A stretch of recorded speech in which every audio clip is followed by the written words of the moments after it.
Movernos un poquito. Hola, buenas tardes a todas, a todos. Siento una doble honra, me siento doblemente honrado. La primera por la invitación que el doctor Rodríguez, que la doctora Puga me hicieran para poder realizar esta presentación y acompañarlos en este congreso, el primer congreso. Y ese es uno de los motivos. Y el segundo tiene que ver con el tema de la compasión. Tal vez porque, tal vez en mi propia vida ha sido un tema el ir aceptando la compasión como un ámbito de lo que tiene que ver con aquello a lo cual yo me dedico, que es el entrenamiento en mindfulness en equipos de salud. Y por muchas cosas que les voy a decir es que siento eso que les estoy diciendo.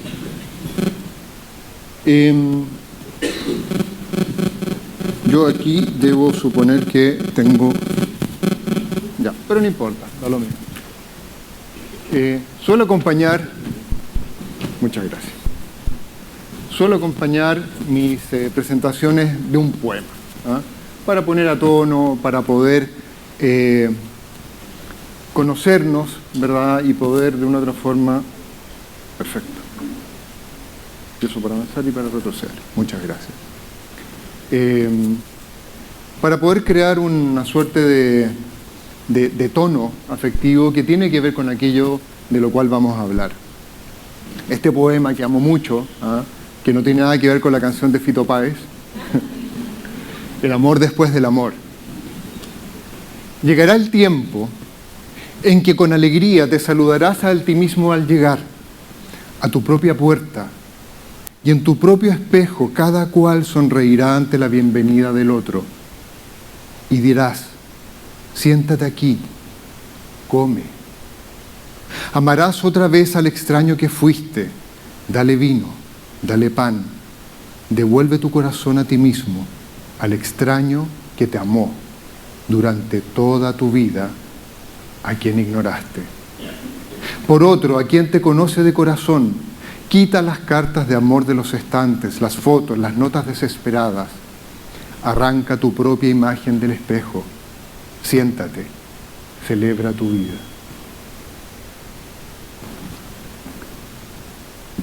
¿Qué tendrá que ver un poema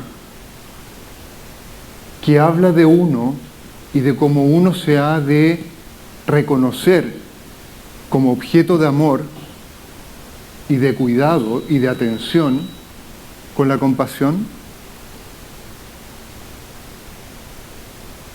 Desde la perspectiva de la psicología y de las tradiciones contemplativas budistas, la compasión es un fenómeno doble, de doble faz, por así decirlo, de una moneda, en una de cuyas caras está el otro. Está el universo, está la naturaleza, ¿ah? Está el otro, pero en la otra cara está uno. Es la noción absolutamente casi demostrada de la interdependencia de las cosas. ¿Ah? Qué difícil es cuidar si yo no sé cómo cuidarme. Y pareciera que eso tiene mucho que ver con la compasión. Y este es el itinerario que planteo acerca de la compasión para que entendamos qué entendemos nosotros desde esta tradición, por así decirlo, cuando hablamos de compasión. Luego vamos a hablar de qué no es compasión y aquellas misteriosas motivaciones que a veces tenemos para ser compasivos, que también creo que es un tema muy importante y sobre todo en aquellos que trabajan en cuidados paliativos puede ser muy interesante de indagar y de entender ese fenómeno. El título de la presentación son Los rostros de la compasión. Y he querido plantear aquí la compasión y la silla, la compasión y el dolor, la compasión y la ausencia, y la compasión y el tiempo. Ya veremos de qué se trata eso, ¿no? Y luego finalmente, a propósito de algo que tiene que ver con aquello a lo cual nos dedicamos algunos, es que la compasión sí importa y que además puede ser aprendida. Bien, no es la idea aburrirlos, ¿verdad?, con conceptos, ¿verdad?, pero la palabra compasión tiene su origen en un vocablo latín, ¿verdad?, compasio, y asimismo, ¿verdad?, con uno griego, el simpateia, que tiene que ver con sufrir con, ¿ya? Simplemente como un esbozo etimológico. Pero desde el punto de vista psicológico, del punto de vista como fenómeno encontrado, ¿prefieres así?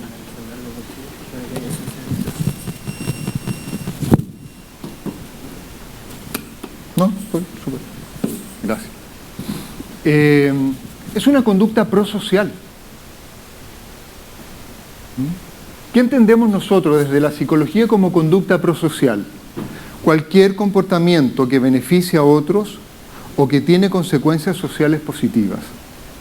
Puede tomar muchas formas de ayuda, de cooperación, de altruismo, la misma compasión y otras formas más específicas, algunas más discutidas y otras menos discutidas.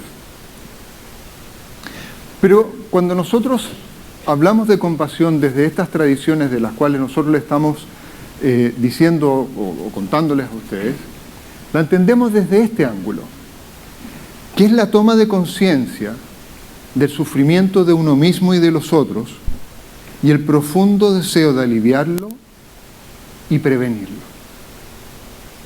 ¿Ok? De eso estamos hablando cuando entendemos el concepto de compasión desde estas tradiciones. ¿Y qué proceso implica? El proceso de la compasión del punto de vista psicológico y del punto de vista experiencial. Primero que nada, tiene un primer punto, que es reconocer el sufrimiento, es decir, la toma de conciencia, que eso tiene desde el punto de vista psicológico muchas aristas, y una de ellas es la de la atención, es decir, la capacidad de poder prestar atención.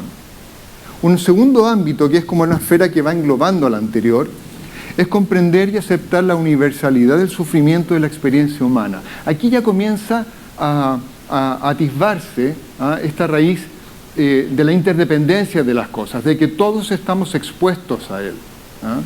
Y la toma conciencia de esa dimensión contribuye a entenderlo como fenómeno.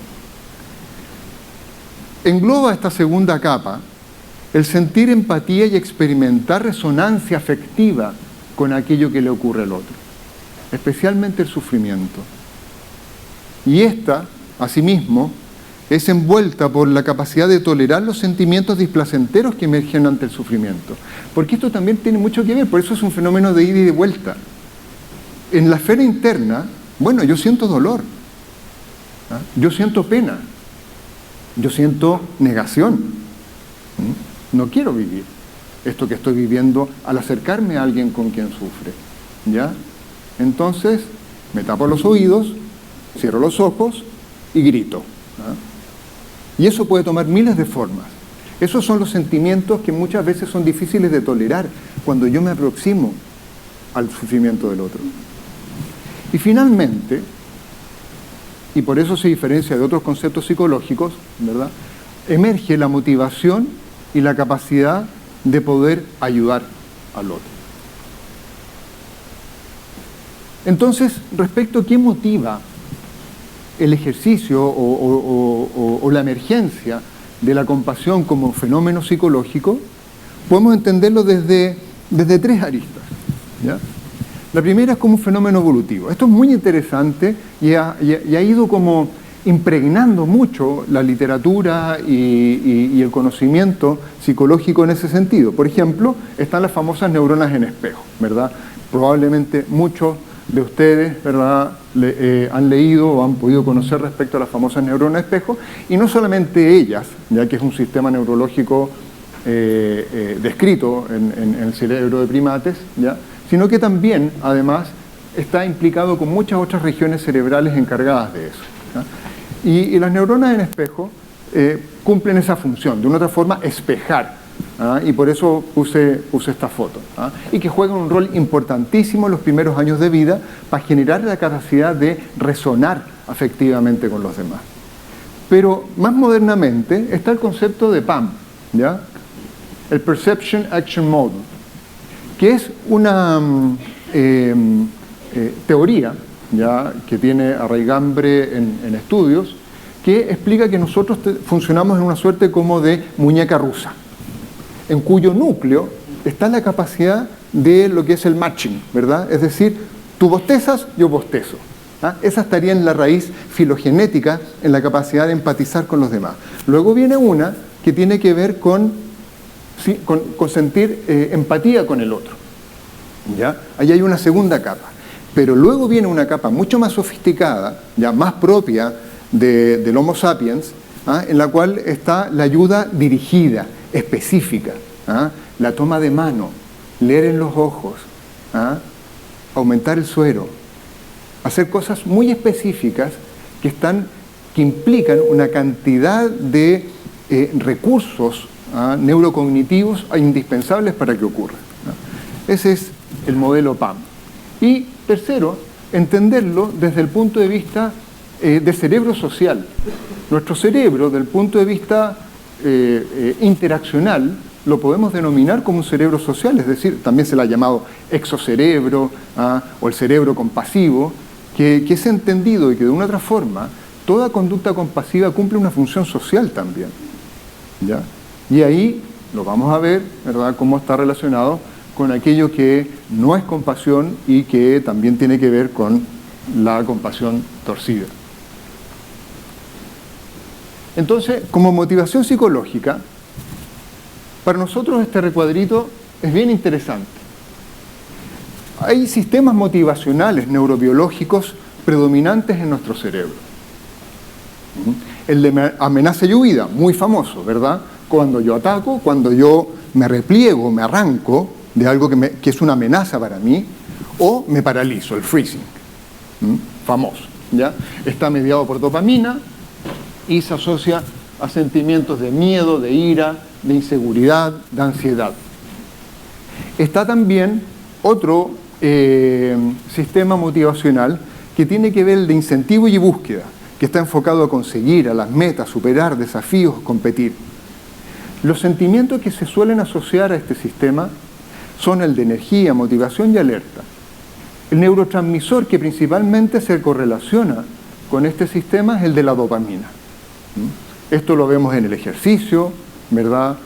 Cuando estamos frente a la maquinita y vamos ganando, ¿ya? Ahí está también, ¿ya? O ante la experiencia sexual, está absolutamente dopaminizada. Y hay un tercer sistema muy interesante, ¿ya?, que tal vez si yo les puedo preguntar a ustedes cuál es un sistema en el cual una persona está inundada en la conexión con un otro.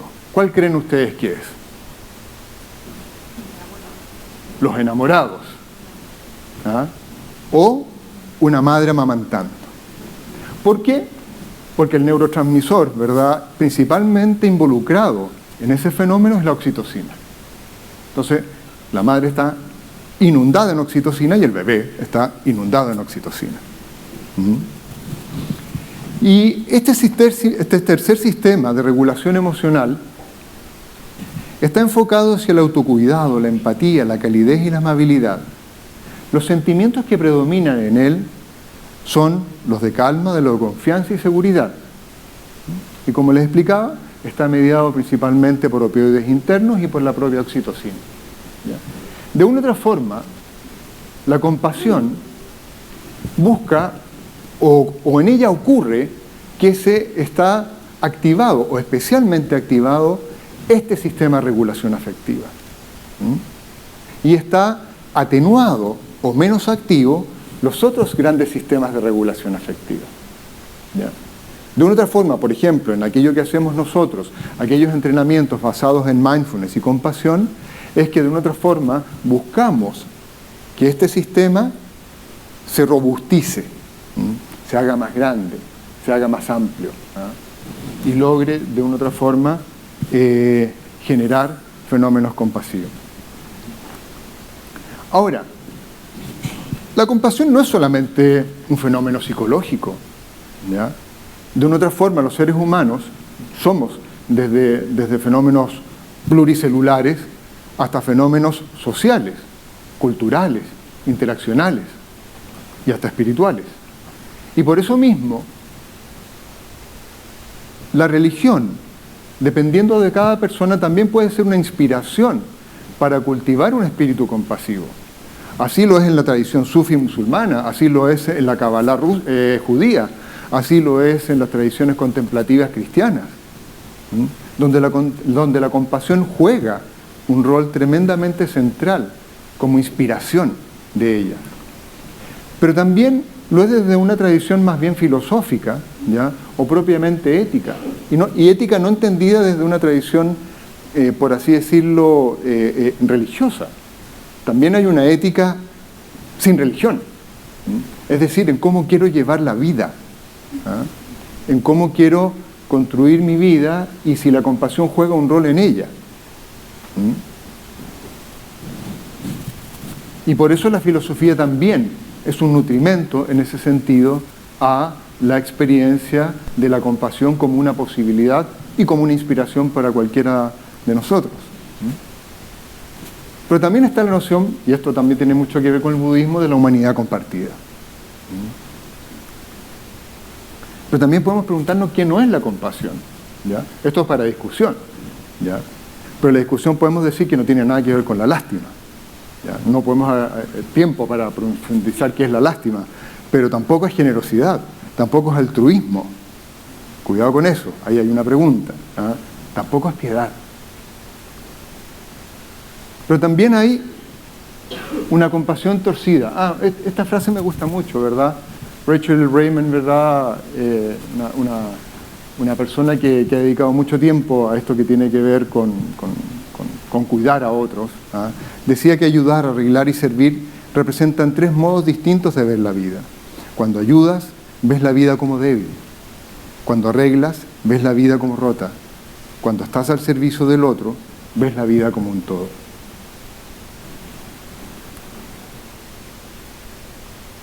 Y con esto de la compasión torcida. Claro, de una otra forma, del punto de vista sociológico, servir a otros me puede otorgar un estatus social altísimo. No, él está sirviendo a otros. ¡Qué gran persona es! ¿Ya? O el quid pro quo, es decir, si yo soy tan compasivo contigo, en el fondo de mi corazón, yo estoy esperando que todos sean compasivos conmigo también. ¿Ya? Ahí hay algo bien raro. O la compasión como superioridad espiritual. No, yo soy compasivo. Estoy más cerca del Señor. ¿Ya? La compasión como miedo. Miedo a que si no soy compasivo, soy una mala persona. O la compasión como deber. No, yo estoy en este hospital y tengo que hacerlo. Corresponde. Entonces, de otra forma, por eso quise titular este apartado como la compasión torcida. Porque de una otra forma, si estas motivaciones están en el núcleo, en el centro del gesto compasivo, creo que tenemos que ser cuidadosos. Y creo que es valioso que cada uno de nosotros pueda entender si es que es esa motivación la que está detrás de aquello que motiva nuestro acto compasivo. Y aquí quería contarles algunos datos. El 81% de los pacientes hospitalizados prefieren que sus médicos pasen visitas sentados. Asimismo, perciben dicha visita como más compasiva en comparación a aquellos médicos que pasaron visita parados. También percibieron que la visita fue más prolongada. A pesar de que duró lo mismo, el que estuvo parado con el que estuvo sentado, pero después le preguntan al paciente cuánto duró la visita y dice que duró como 4 minutos más. La percepción de calidez y amabilidad de rondas en enfermería sentada fue de 63 mayor que lo que ocurría a pie, en las rondas de cambio de turno en enfermería. Muy interesante. Otro dato que les quería entregar respecto, el dolor, la percepción del dolor. La escala EVA de dolor es un 50% en esta investigación que yo ahí cito, cuando un ser querido toca la mano de la persona a quien se le induce dolor. Este experimento obviamente no se hizo con personas enfermas con dolor, obvio, por un tema ético, pero se le indujo dolor con electrodos a las personas, y si la persona estaba siendo tocada y acompañada por alguien valioso para ella, la escala de Gauss se reducía un 50% en la percepción del dolor. La activación de regiones cerebrales asociadas a dolor se reduce, principalmente de que tienen que ver con la amígdala, esa zona cerebral encargada de registrar y de alterarse respecto a situaciones de mucha tensión. Se reduce en un 43% cuando el estímulo doloroso es acompañado por una foto del médico a quien se confía. Le ponen la foto del médico a quien confía, ¿verdad? Y la amígdala, ¡pum!, asesinó. ¡Pum! Fantástico. Y las resonancias magnéticas funcionales muestran la amenaza de dolor percibida se reduce cuando una persona en quien se confía está cerca, ¿ya? Es decir, toda la activación neurobiológica asociada a eso se reduce también, ¿ya? Otros datos. 56% de los médicos dicen no contar con tiempo para tratar a sus pacientes con compasión. 214 familias de pacientes entrevistados con temas difíciles, retiro soporte vital, entrega malas noticias. 35% de las entrevistas los médicos no aprovecharon las oportunidades para comportarse compasivamente con los familiares. Y esto principalmente en 3 categorías.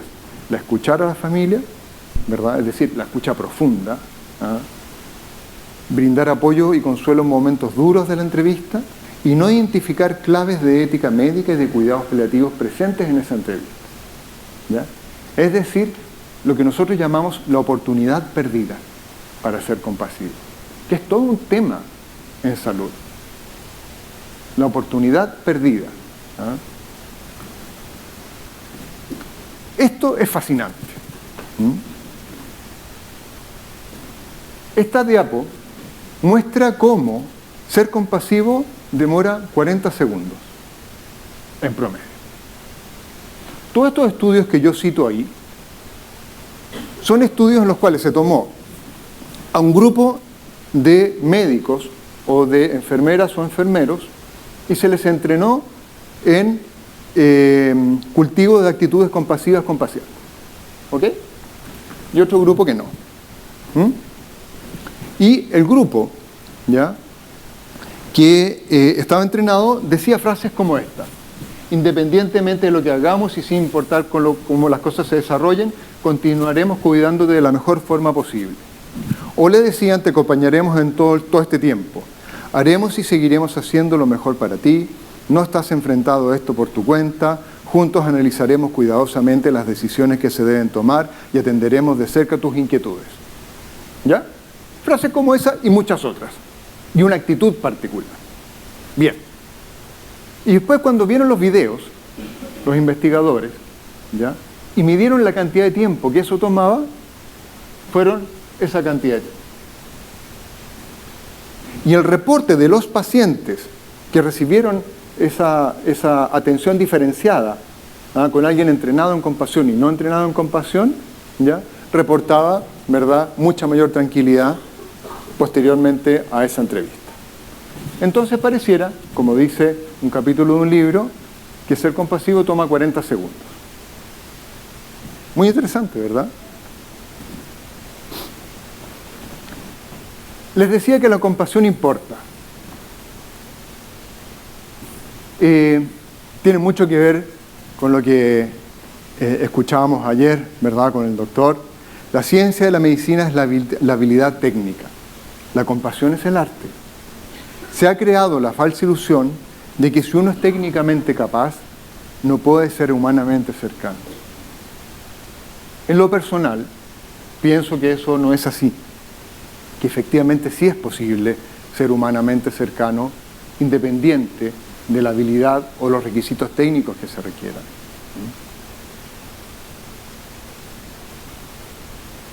Trabajar en salud necesita ser una vocación. Caminar junto a personas en sus más dolorosos e íntimos momentos es un asunto sagrado. Requiere un cierto nivel de interés y compromiso por parte del trabajador de la salud. Cuando la salud y el bienestar del paciente están en problemas, tiempo y emoción, empatía y compasión no pueden ser negociables. Ok, estamos de acuerdo. pero ¿cómo me pego esto al alma? Como dice la Mafalda. Porque todos trabajamos en salud y todos sabemos las dificultades. Desde la perspectiva de las tradiciones contemplativas budistas y el mindfulness, está este concepto, está esta rueda. Si yo presto atención a alguien, ese alguien me puede importar. Si ese alguien me importa, puedo sentir deseos de aliviar su sufrimiento. Y si alivio su sufrimiento, le vuelvo a prestar atención. Y desde nuestra tradición, el mindfulness y la compasión son una rueda. Atención, prestar atención, y que a aquello a que yo le presto atención me importe, son fenómenos son dos partes del mismo fenómeno. Y por eso intención, atención y recordar, regresar una y otra vez al proceso de prestar atención, ¿ya?, está en el corazón de estos entrenamientos. Atender con intención y recordar, regresar una y otra vez a esa atención, está en el corazón. ¿Y qué les decía yo, ¿verdad?, respecto a que esto puede ser aprendido? Un metaanálisis realizado en 2014 mostró que el 80% de los más rigurosos estudios que evalúan la eficacia de programas de entrenamiento en compasión incrementan la compasión de los profesionales de la salud, independiente de la profesión, ¿ya?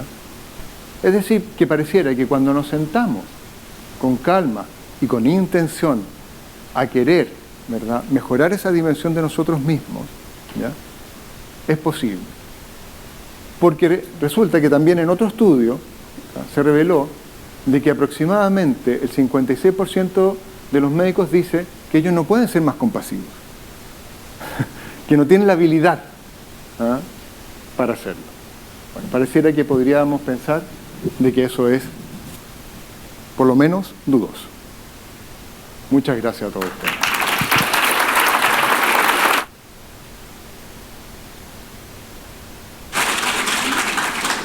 Muchas gracias, doctor Kroc, por una excelente presentación.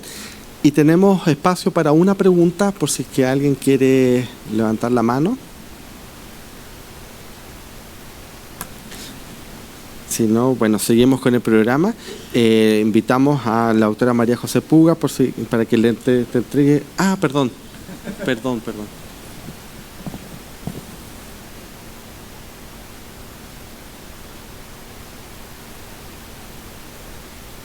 Hola, buenas tardes.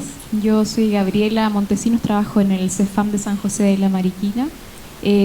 Mi trabajo se basa principalmente en atención primaria y una de las cosas que yo he visto en este tiempo que he trabajado en ese sistema es que de repente los equipos de salud, por una cosa de verse influidos por el sistema, los tiempos que te exigen, las metas sanitarias que uno tiene que cumplir, el tema de la compasión se ve reducido significativamente por un tema de estrés, por temas ajenos.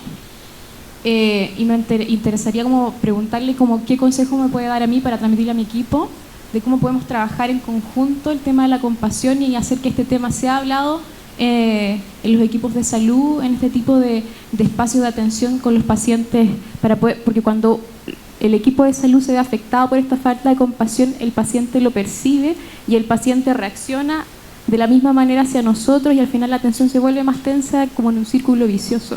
Yo creo que sería bueno que este tipo de temas sean tratados y se hagan talleres también en la atención primaria. Eso. Muchas gracias por la pregunta.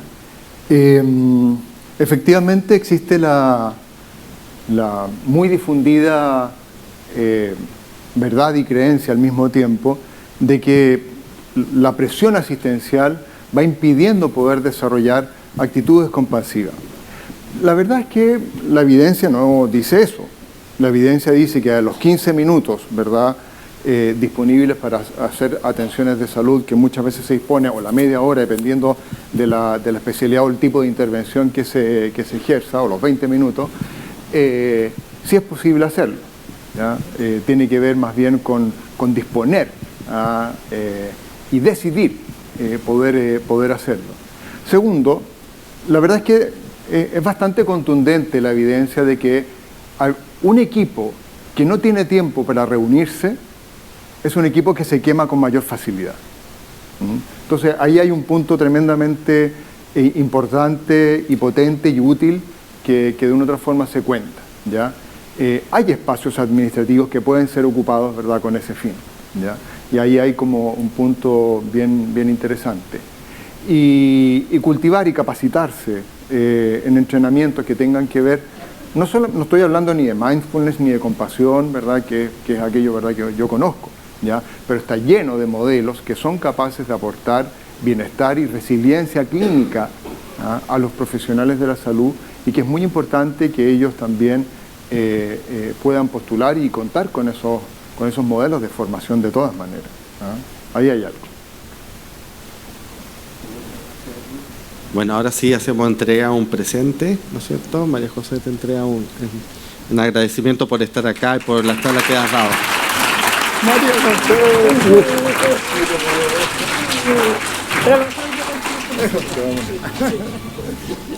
Muchas gracias, y ahora invitamos a todos a pasar al café en el hall central y los esperamos puntualmente a las 5 de la tarde con la última actividad, que son las 2 mesas redondas. En este salón es la mesa redonda de cuidados paliativos no oncológicos y en el salón B los cuidados paliativos pediátricos. Muchas gracias.